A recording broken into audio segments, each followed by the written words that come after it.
Майрам эже кандайсыз? Сизге Россиянын президентинен мынакей кат келиптир. Бизде анча-мынча Кыргызстанда чиновниктерге жолдосоң каттын жообу жок болот. Сизге ушу Орусиянын президенти Владимир Владимировичтен мисалы кат келиптир.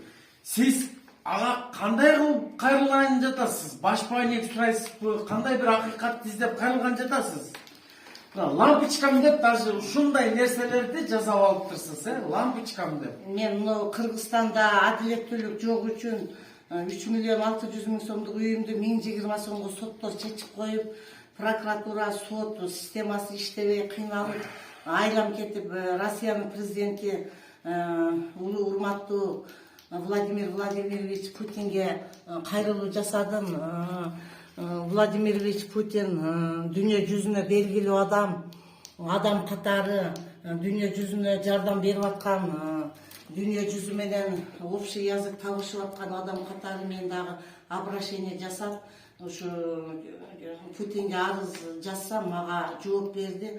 Мен сурадым, көчөдө калдым десем, убактылуу жашай турган жер бересизби, жумуш бересизби деп арыз муунумду жазсам, мага жооп берди. Жардам беремин деп. Ошол андан мен ошо мага окшогон соттон, прокуратурадан адилеттүүлүк таппагандардан мен ушу Путинден дагы сурамат элем, ушу адамдарга да жардам бере аласызбы деп.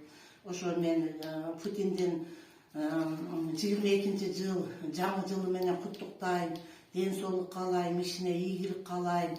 Россиянын элине дагы жаңы жылдык майрам каалайм. Биздин ушу иштеп аткан мигрант балдарыбызга көңүл буруп жардам берип атат. Мен Жалал Абад областынын Сузак районунан Ташбулак айыл өкмөттөн Мавлянова Майраммын. Путинди жаңы жылы менен куттуктаймын, өтө ыраазымын.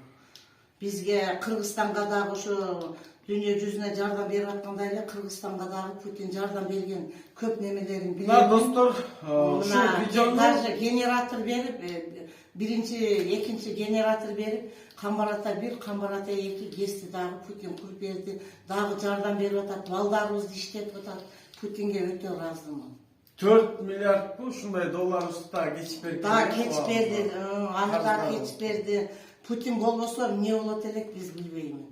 Вообще бизде ушундай кыйынчылык пайда болуп калды. Эгер сот иштерибизди чечип бербесем, мына мен экисинде сот болот. Бизди ушул кыйналган жабырлануучуларды кошуп эле